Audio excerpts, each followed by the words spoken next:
The gunshot ripped through the silence of a warm Atlanta evening. It wasn't the kind of neighborhood where people worried about gunfire. Kids played outside well past sunset. Neighbors sat on their porches gossiping about the day's news, and the sound of music floated from car speakers rolling slowly down the block. But that night, that single gunshot changed everything. Miss Tanya was the first to drop what she was doing. She had been watering her plants, same as she did every evening. When she heard it, then came the screaming. Tanya ran to the porch, her heart pounding, and that's when she saw her. Kesha Kiki Williams lay sprawled out on the front steps of her grandmother's house. Blood pooled beneath her head. She wasn't moving. Her belly, round and full with life, rose and fell in shallow, uneven breaths. She was still alive, but barely. More neighbors rushed outside. Someone yelled, "Lord, have mercy!" Another shouted, "Call 911." Footsteps pounded against the pavement as people ran toward the scene, their voices blending into a mess of panic, shock, and confusion. And then they saw who was holding the gun. Standing in the doorway, her feet planted firmly, was Mama Dolores Jackson, the 63-year-old matriarch of the family, the woman who had raised Kiki since she was a little girl, the one person who had always protected her.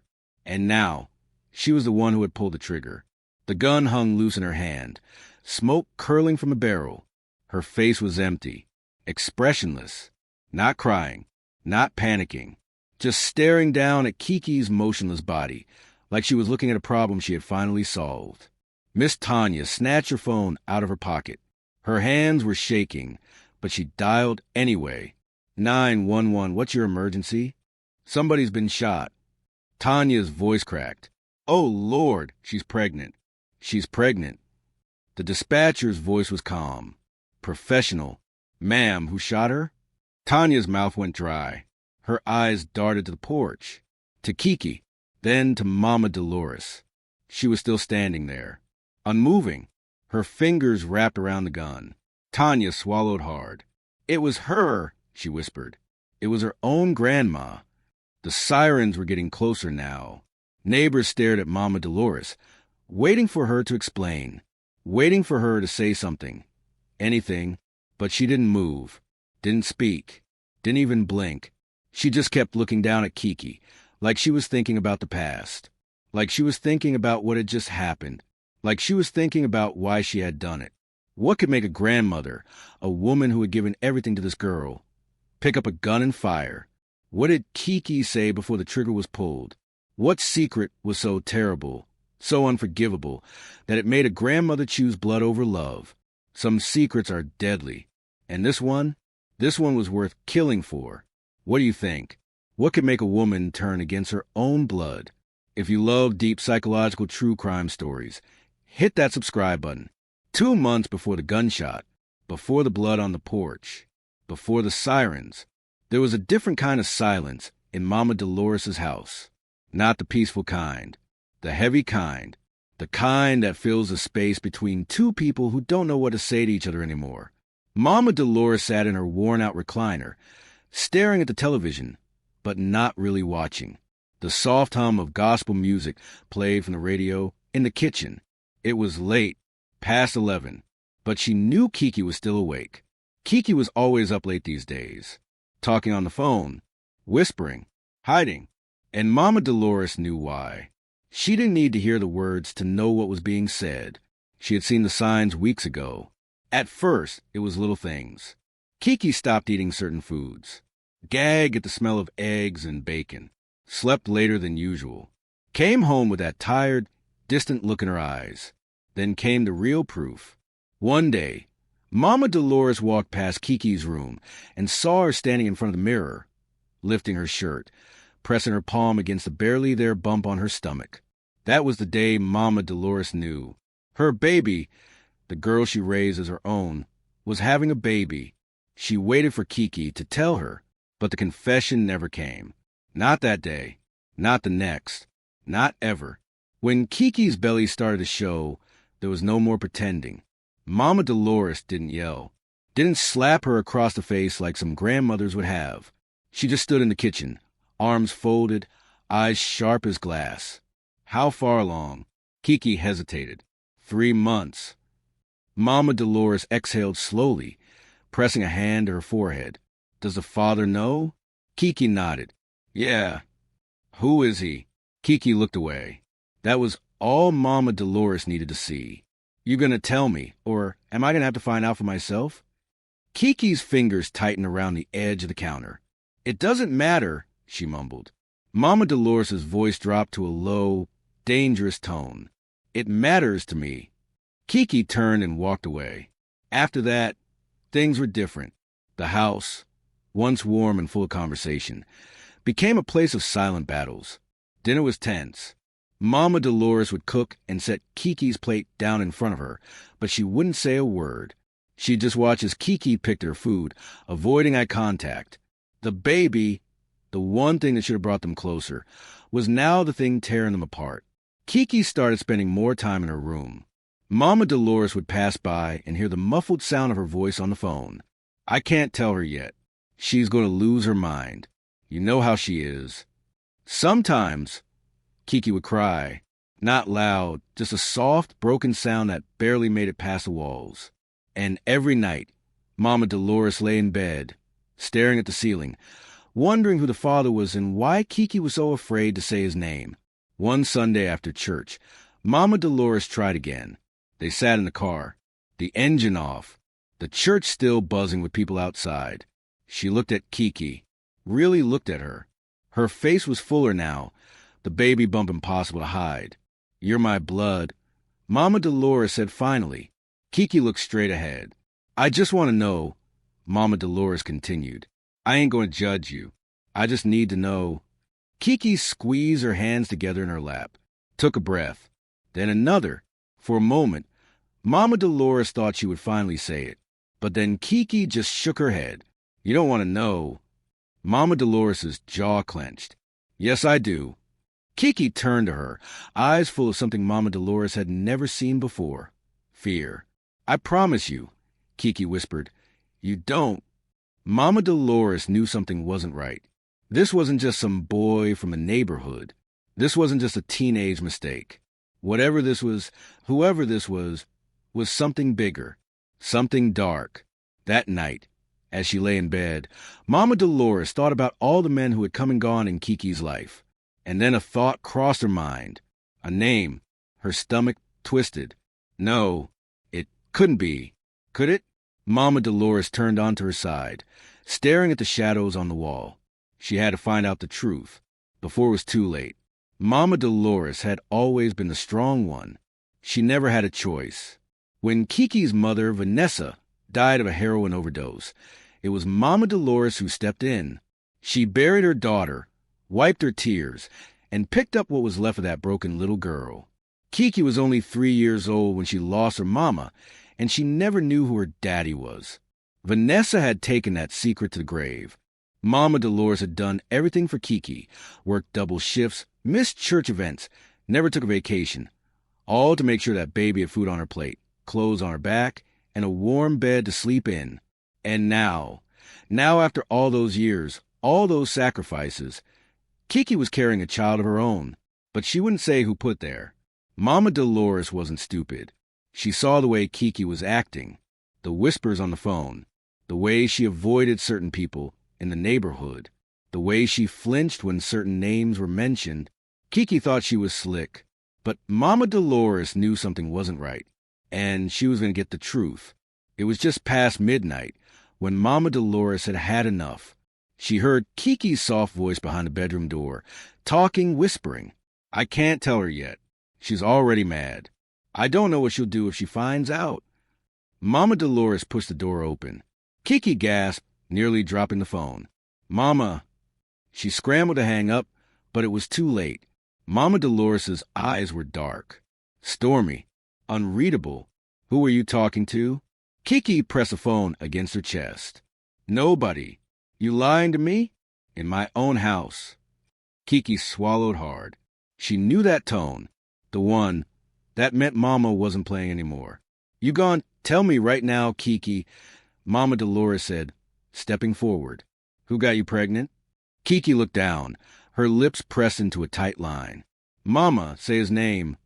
Silence. You better not make me ask again. Kiki shook her head. Tears welled up in her eyes. I can't. The slap of Mama Dolores's palm against the table echoed through the house. Kiki jumped. Her grandmother had never hit her. She had never even raised her voice like this. But now she was shaking. That boy better not be who I think it is. Kiki opened her mouth, then closed it. She was scared, not just of telling the truth, but of what would happen after. Mama Dolores's eyes burned into her. Look at me, she demanded. Kiki couldn't. She just kept staring at the floor. Mama Dolores exhaled sharply. She turned away, rubbing her hands over her face. Lord, tell me I'm wrong, she muttered under her breath. She thought about all the men in Kiki's life, the ones who had come and gone, the ones who had no business hanging around. One name crept into her mind, and it made her sick. She spun back around. I swear to God, Kiki, if it's him, I'm a-killing myself. Kiki squeezed her eyes shut. Mama, please. The baby inside Kiki's belly did not belong there. And the man who put it there, if he was who she thought, she couldn't let this stand. The morning air was thick with heat, even though the sun had barely crept over the rooftops. Inside the house, the air was even thicker. Mama Dolores sat in her chair, arms crossed, staring out the window. She hadn't slept. Not after last night. Not after conversation that had nearly broken her. She had convinced herself she knew the truth. It had to be Darnell Whitmore, a neighborhood boy fresh out of prison, full of bad intentions. Mama Dolores had warned Kiki again and again to stay away from him. That boy ain't nothing but trouble. But Kiki, hard-headed as ever, just shrugged it off. Mama Dolores had spent the whole night rehearsing what she was going to say. She was going to tell her she was done playing games. She was going to tell her to say his name out loud. And then she was going to make Darnell pay. But the truth, the real truth, she wasn't ready for it. Kiki stood in the kitchen, hands pressed against the counter. Her stomach was tight with nerves. She had spent too many nights avoiding this moment. Too many days dodging Mama Dolores's questions. But this morning, she woke up with feeling it had to come out. No more secrets. No more lies. She took a breath and walked into the living room. Mama? Mama Dolores didn't turn. Kiki hesitated. I need to tell you something. Still, Mama Dolores didn't move. You finally ready to talk? Kiki swallowed hard. Yeah. Mama Dolores exhaled through her nose, still staring out the window. You ain't got to say it, Kiki. I already know. Kiki's heart skipped a beat. You do. Mama Dolores nodded. Darnell Whitmore. Silence. A sharp, heavy silence. Then Kiki let out a soft, tired laugh. It was the kind of laugh that had no joy in it. The kind that wasn't even meant to be heard. But Mama Dolores heard it. Her head turned, eyes narrowing. Something funny? Kiki shook her head. It ain't Darnell, Mama. And just like that, the air in the room changed. Mama Dolores leaned forward, arms on her knees. Then who is it? Kiki took a deep breath. Her hands trembled. Her throat felt too tight. And then she said it. Jerome. Mama Dolores went completely still. She didn't blink, didn't breathe, didn't even look like she had heard her. Kiki's pulse pounded in her ears. She waited for a scream, a slap, a storm of words.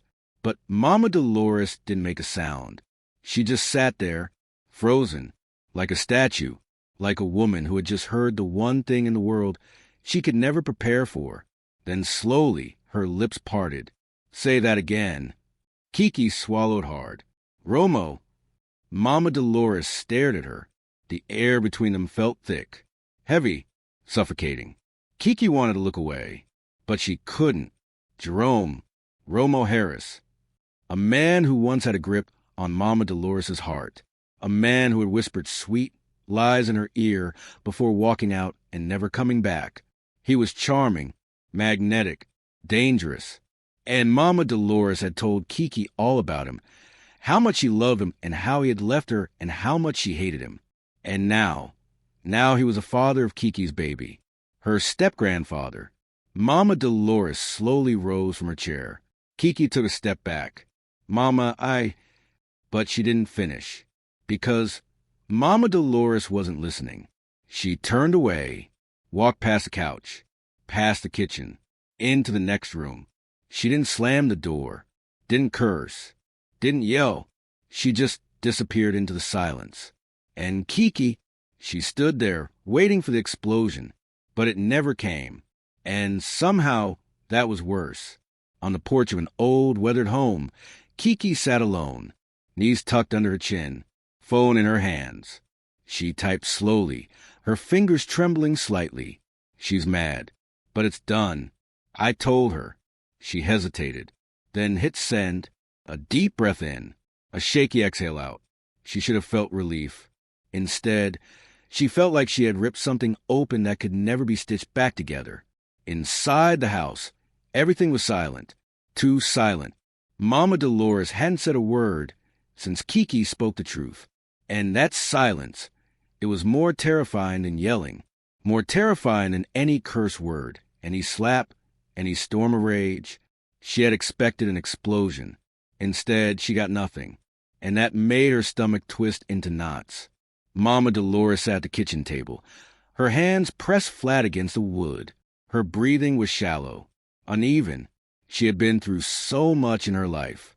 She had raised Vanessa, her only daughter, on her own, worked 2 jobs, bent over backward to give her everything.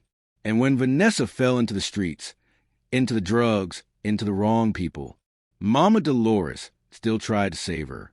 But love wasn't enough.